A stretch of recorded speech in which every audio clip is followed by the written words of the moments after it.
안녕하세요. 송은섭입니다. 기도와 응원해 주신 분께 감사합니다. 본 영상 설교는 새가족교회 주일 설교 메시지입니다. 교회 성도님들과 신앙생활의 새가족을 위한 쉬운 메시지를 전합니다. 새가족교회 주일 메시지를 전합니다. 계속해서 풍성한 삶의 기초를 중심으로 하나님 나라 복음의 메시지를 전하려고 합니다.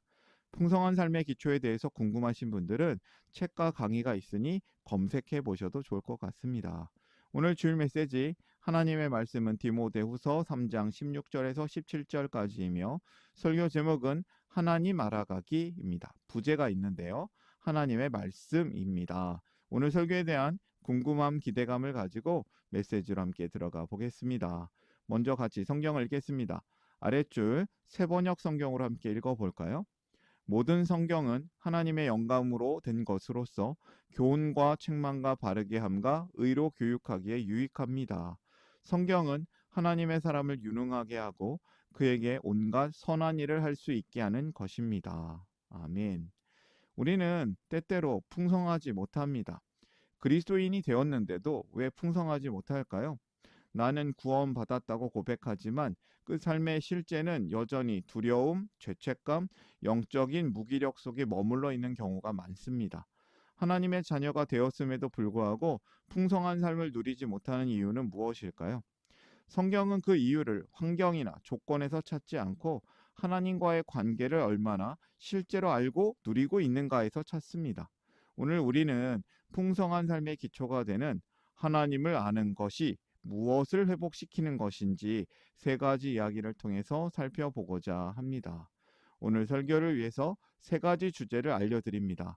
오늘 메시지를 듣는 분들이 이 세 가지 주제를 이야기를 잘 들어주시기를 바랍니다. 하나님을 알기 전 우리의 상태, 그리스도 안에서 변화된 관계, 하나님 자녀의 특권으로 사는 법입니다. 하나씩 살펴볼까요? 첫 번째, 하나님을 알기 전 우리의 상태에 대한 이야기입니다. 말씀을 좀 읽어보겠습니다. 아들을 믿는 사람에게는 영생이 있다. 아들에게 순종하지 않는 사람은 생명을 얻지 못하고 도리어 하나님의 진노를 산다. 여러분도 전에는 허물과 죄로 죽었던 사람들입니다. 우리도 모두 전에는 그들 가운데서 육신의 정욕대로 살고 육신과 마음이 원하는 대로 행하였으며 나머지 사람들과 마찬가지로 나을 때부터 진노의 자식이었습니다. 아멘. 성경은 하나님을 알기 전 우리의 상태를 아주 명확하게 진단합니다. 성경은 하나님을 알기 전 우리의 상태를 진노 아래 있는 존재, 허물과 죄로 죽은 존재라고 분명히 말하고 있어요. 이 사실을 잊어버리면 우리의 구원의 감격도 은혜의 크기도 희미해질 수밖에 없습니다. 에베소서 2장은 우리를 허물과 죄로 죽었던 자라고 말하고 있고 요한복음 3장 36절은 하나님의 진노가 그 위에 머물러 있다라고 말합니다. 이 진노는 단지 미래에 대한 심판만을 의미하지 않습니다. 하나님 없이 살아가는 현재의 삶 속에서도 이미 드러나는 현실인 것이죠. 관계가 꼬이고 마음에 쉼이 없고 죄책감과 불안에 끌려다니는 삶은 모두 하나님과의 관계 단절에서 비롯된 열매입니다. 현재적 심판인 것이죠. 많은 성도들이 이 사실을 가볍게 여기기 때문에 구원의 은혜가 감격으로 다가오지 않고 자녀로서 누려야 할 그 특권도 실감하지 못한 채 살아갑니다. 풍성한 삶의 회복은 우리가 얼마나 나빴는가를 강조하기 위함이 아니라 우리가 어디에서 구원받았는지를 분명히 아는 것에서 시작됩니다. 어떤 상태에서 구원을 받았을까요? 좋은 부모가 자녀에게 줄 수 있는 최고의 선물, 자녀가 누릴 수 있는 가장 큰 특권은 바로 인격적이고 친밀한 관계입니다. 가장 특권이죠. 뱃속에서부터 우리 인생의 가장 오랜 시간을 함께하며 누구보다도 깊은 사랑과 신뢰를 나누는 관계, 때로는 친구처럼, 때로는 인생의 선배처럼 동행하는 그 관계야말로 돈으로는 살 수 없는 가장 큰 축복입니다. 바로 이것이 하나님께서 우리와 맺고 싶어 하시는 관계의 본질인 거예요. 하나님은 우리와 그런 그 깊고 친밀한 서로 사랑하고 존중하는 인격적인 관계를 누리기를 간절히 원하십니다. 만약 우리가 그 관계를 온전히 누리기만 한다면 좋은 부모 아래서 자란 자녀가 얻는 힘과는 비교보다도 할 수 없는 아주 강하고 든든하며 풍성한 삶을 살게 될 것입니다. 그런데 현실은 왜 그렇지 못하고 있습니까? 하나님께서는 이토록 놀라운 관계를 원하시는데 우리는 그 관계에서 오는 풍성함을 경험하지 못하고 있을 때가 많습니다. 왜냐하면 그 본래 상태의 심각성을 잊어버렸기 때문입니다. 어떤 게 심각합니까? 어떤 상태에서 구원받았습니까? 허물과 죄로 죽었던 존재, 하나님의 진노 아래에 있던 비참한 존재, 이 사실을 깊이 깨닫는 것이야말로 하나님을 알아가는 첫걸음이며 구원의 감격을 회복하는 유일한 길입니다. 우리가 이처럼 절망적인 상태에 있었기 때문에 하나님께서 우리를 위해 행하신 일이 얼마나 놀랍고 위대한 것인지를 비로소 눈을 뜨게 되는 것입니다. 여러분, 어떤 상태에서 구원받는지를 우리가 분명히 알아야겠습니다. 두 번째 주제로 가볼까요? 그리스도 안에서 변화된 관계를 알아야 됩니다. 성경 말씀을 읽겠습니다. 로마서 15장 10절과 히브리서 10장 19절입니다. 우리가 하나님의 원수일 때에도 하나님의 아들의 죽으심으로 말미암아 하나님과 화해하게 되었다면 화해한 우리가 하나님의 생명으로 구원을 얻으리라는 것은 더욱더 확실한 일입니다. 그러므로 형제자매 여러분, 우리는 예수의 피를 힘입어서 담대하게 지성소에 들어가게 되었습니다. 우리는 하나님의 진노 아래 있었을 뿐만 아니라 하나님과 원수 관계에 있었습니다. 얼굴을 돌린 정도가 아니라 서로 적대적인 관계였던 것이죠. 그런데 하나님께서 먼저 일방적으로 화해의 손을 내미셨습니다. 죄를 짓고 하나님을 박차고 나간 것은 우리인데 그 모든 책임을 당신의 아들에게 지우시는 값비싼 대가를 치르시고 우리에게 화해하자라고 청하셨습니다. 세상에 이토록 불공정한 화해가 어디 있습니까? 여기에 바로 우리를 향한 하나님의 측량할 수 없는 사랑이 담겨 있습니다. 이 화해를 통해서 우리는 하나님을 두려워하는 존재에서 이제는 하나님 안에서 즐거워하고 그분을 자랑하는 존재로 완전히 변화되었습니다. 그리스도 안에서 변화되었습니다. 하나님 나라 복음의 핵심은 우리의 신분 변화에 있습니다. 로마서 5장 10절은 우리가 하나님의 원수일 때에도 하나님의 아들의 죽으심으로 말미암아 하나님과 화해하게 되었다라고 말합니다. 사실 구약 시대의 지성소는 하나님의 거룩한 임재의 상징으로서 대제사장조차도 1년에 단 한 번 두려움에 떨며 들어갔던 곳입니다. 죄 있는 사람이 함부로 들어갔다가는 죽임당할 수 있는 아주 거룩한 장소였죠. 그런데 이제 우리가 예수님의 피를 힘입어 그 지성소에 담대하게 나아갈 수 있게 되었습니다. 온 우주를 창조하시고 수많은 왕과 통치자들을 다스리시는 그 거룩하신 하나님을 우리가 이제는 감히 아빠, 아버지라고 부를 수 있게 된 것이죠. 하나님과의 관계 회복은 우리가 잘해서 이루어진 일이 아닙니다. 하나님께서 먼저 값을 치르시고 먼저 손을 내미신 은혜의 사건입니다. 이제 우리는 더 이상 하나님 앞에서 눈치를 보는 존재가 아니라 예수님의 피를 힘입어 담대하게 나아갈 수 있는 자녀가 되었습니다. 자녀가 되었습니다. 그렇다면 자녀로서의 특권이 무엇이겠습니까? 마치 엄마 품에 안긴 아이처럼 하나님 품에 안길 수 있는 것이죠. 시편은 이렇게 고백합니다. 오히려 내 마음은 고요하고 평온합니다. 젖된 아이가 어머니 품에 안겨 있듯이 내 영혼도 젖된 아이와 같습니다. 여기서 젖된 아이는 배고파서 필사적으로 우는 아기가 아닙니다.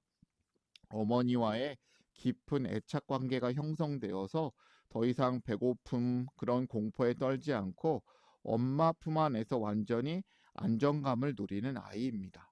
이것이 바로 성도로서 우리의 새로운 정체성 모습입니다.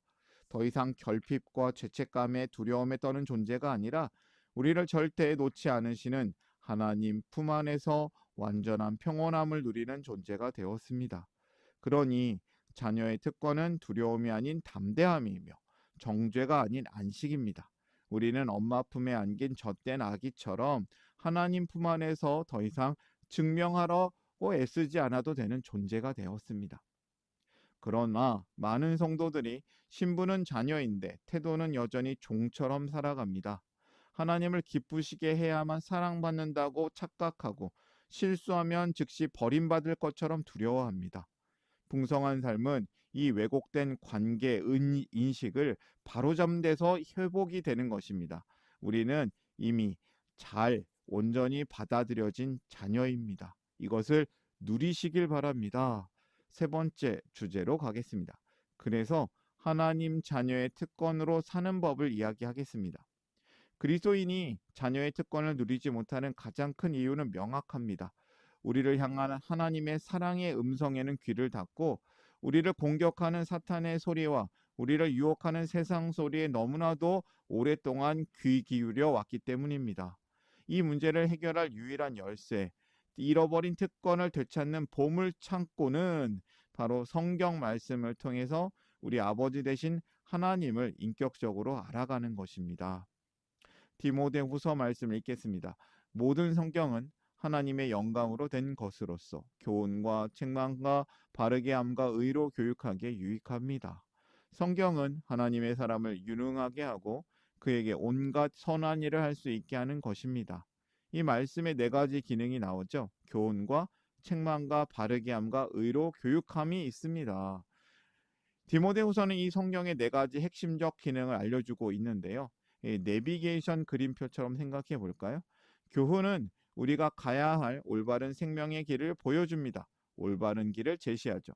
책망은 우리가 그 길에서 벗어나서 다른 길로 샜을 때, 경로를 이탈했을 때 잘못되었다고 지적해 줍니다. 잘못된 길을 지적해 주죠. 바르게 함은 잘못된 길에서 돌이켜서 다시 원래의 길로 돌아오도록 우리를 회복시킵니다. 올바른 길로 복귀시키는 거죠. 의로 교육함은 그 올바른 길로 꾸준히 걸어갈 수 있도록 우리를 훈련시킵니다. 그 길로 계속 가도록 훈련하는 것이죠.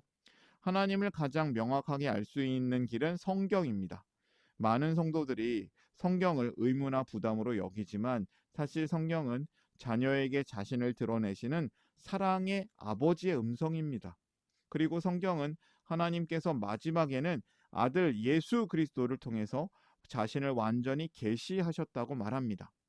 말씀이 육신이 되었다고 했죠. 성경 말씀 전체는 예수님을 중심으로 하나님의 마음, 하나님의 성품, 하나님의 사랑을 보여줍니다. 말씀의 삶은 사실은 특권인 것입니다. 의무가 아니라 특권입니다. 말씀의 삶, 특권을 누리시길 바랍니다. 우리는 말씀을 통해 하나님을 알아갈수록 사탄의 말보다 하나님의 진리가 더 크게 들리고 감정보다 약속을 붙들게 되며 상황보다 관계 안에서 평안함을 누리게 됩니다. 하나님을 알아가는 것은 추상적인 개념이 아닙니다. 우리의 일상에서 말씀을 통해 구체적으로 실천될 때 비로소 우리의 삶을 변화시키는 능력이 됩니다. 성경은 우리 삶의 내비게이션과 같습니다. 우리가 가야 할 길을 바로 알려주고 잘못된 길에서 돌이키게 합니다. 말씀을 읽고 묵상하고 붙들고 선포하는 것은 율법적인 훈련만 되는 것이 아니라 자녀의 특권을 실제로 사용하는 행위입니다. 이때 신앙은 이론이 아니라 삶이 되고 풍성한 삶은 개념이 아니라 경험이 됩니다. 이 말씀을 누리는 구체적인 5가지 방법을 알려드릴게요. 이것을 손에 빗대어 기억하면 참 좋습니다. 첫 번째는 듣기입니다. 첫째 손가락. 설교를 들을 때 비판자나 제3자의 자세가 아니라 바로 지금 나에게 주시는 하나님의 말씀으로 듣는 것이 모든 것의 기본입니다. 말씀의 칼날이 설교자나 옆 사람이 아닌 나 자신을 향하게 하십시오. 둘째 손가락. 읽기입니다. 성경 통독에 대한 부담감부터 갖지 마십시오. 처음에는 요한복음과 같은 책 한 권을 정해서 10번 반복해서 읽는 것을 추천해 드립니다. 성경의 전체적인 맥락을 이해하는 기본 체력을 기르는 것입니다. 셋째, 손가락은 연구입니다. 말씀의 의미를 깊이 파고드는 훈련인데요. 다른 기본적인 훈련이 된 후에 시도하는 것이 좋습니다. 넷째 손가락은 암송 훈련입니다. 말씀을 머리가 아닌 마음에 새기는 것입니다. 암송된 말씀은 인생의 위기 가운데 우리를 붙들어주는 가장 강력한 무기가 됩니다. 그리고 마지막 가장 중요한 엄지손가락, 묵상, 다른 모든 방법을 이렇게 포함하는 아우르는 활동입니다. 묵상이란 내가 성경 속으로 들어가고 그 성경이 다시 내 속으로 들어오는 것인데요. 묵상을 통해 매일 말씀을 깊이 이 묵상하는 훈련을 하게 되면 우리 영혼을 단단하게 세워줍니다.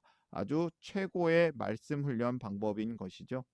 네 개의 손가락이 한 방향을 가리킬 때 엄지가 그것을 단단히 붙잡아 주듯이 이 네 가지 훈련은 묵상이라는 가장 중요한 훈련으로 완성이 될 수 있습니다. 풍성한 삶은 더 많은 것을 가지는 데서 오지 않습니다. 그것은 하나님을 아버지로 알고 그분과의 관계를 실제로 살아나는 데서 옵니다. 우리는 더 이상 잃어버린 존재가 아니라 되찾은 자녀로 살아야겠습니다. 이제 선택해야겠습니다. 사탄의 거짓 음성에 귀를 기울일 것인지 아버지 하나님의 음성에 머물 것인지 하나님을 알아갈수록 자녀의 특권은 회복되고 풍성한 삶은 자연스럽게 흘러나올 것입니다. 오늘 메시지를 정리하면서 이제 마무리해 보려고 합니다. 저는 오늘 메시지를 정리하면서 몇 가지 질문을 더 드려봅니다. 더하는 질문이죠. 나는 지금 하나님을 어떤 분으로 인식하며 살아가고 있습니까? 아버지를 두려워하거나 거리 두었던 모습은 없었는지 나누어 봅시다. 하나님의 자녀로서 이미 주어진 특권을 내가 충분히 누리지 못하고 있다면 그 이유는 무엇입니까? 죄책감, 두려움, 습관적인 생각 등. 한 주 동안 하나님을 더 알아가기 위해 실천할 수 있는 구체적인 결단은 무엇입니까? 말씀 묵상, 기도, 선포, 생각의 전환, 관계 회복 등. 오늘 메시지를 다시 한번 정리해 보겠습니다. 첫 번째, 구원의 감격을 회복하라. 하나님을 알기 전 죄의 상태를 기억하라는 것이죠. 두 번째, 완전한 평온함을 누려라. 하나님의 품 안에 안긴 자녀로서 사시기를 바랍니다. 세 번째, 하나님 말씀을 따라 살라. 말씀의 삶은 하나님 자녀의 특권입니다. 많은 그리스도인들이 풍성한 삶을 약속받았음에도 불구하고 영적으로 계속해서 풍성하지 못하며 살고 있습니다. 이 말씀을 감정적으로만 듣거나 또 시련 앞에서 쉽게 포기하거나 세상 염려, 욕망에 눌려서 자꾸 말씀이 들리지 않는 거예요. 풍성한 삶을 위해서는 하나님의 말씀을 가까이 해야겠습니다. 오늘의 말씀 마지막으로 정리하면서 함께 기도하기를 원합니다. 함께 기도하겠습니다. 당신의 선한 일을 위하여 우리를 작품되게 하시고 새로운 가족 되게 하시고 새로운 삶을 살게 하시네. 사랑의 하나님 우리 아버지, 우리를 죄의 자리에서 건져내시고 아버지의 자녀 삼아 주신 은혜를 감사합니다. 우리가 때때로 하나님의 자녀로 부름받았지만 여전히 두려움과 죄책감 속에서 종처럼 살아왔음을 고백합니다. 하나님을 오해하며 증명하려고 애썼던 우리의 모습을 회개합니다. 주님, 예수님의 십자가로 이미 관계가 회복되었음을 알게 하시니 감사합니다. 우리가 담대히 아버지께 나아갈 수 있는 자녀임을 매 순간 기억하며 구원의 감격으로 살기를 소망합니다. 풍성한 삶이 소유의 문제가 아니라 관계의 문제임을 항상 기억하게 하시고 하나님의 품 안에서 온전히 안긴 아기가 되어서 완전한 평온함을 누리며 살기를 소망합니다. 우리가 매일 말씀을 통해 하나님을 인격적으로 알아가게 하시고 의무가 아니라 특권으로 말씀을 가까이 하며 하나님의 말씀을 따라 살기를 소망합니다. 우리를 구원하시기 위해 우리에게 말씀이 육신이 되어 오신 예수님의 이름으로 기도드립니다. 아멘. 하나님 나라 여기 있네. 하나님 나라 함께 사네. 예수님 노래합니다. 예수님 찬양합니다.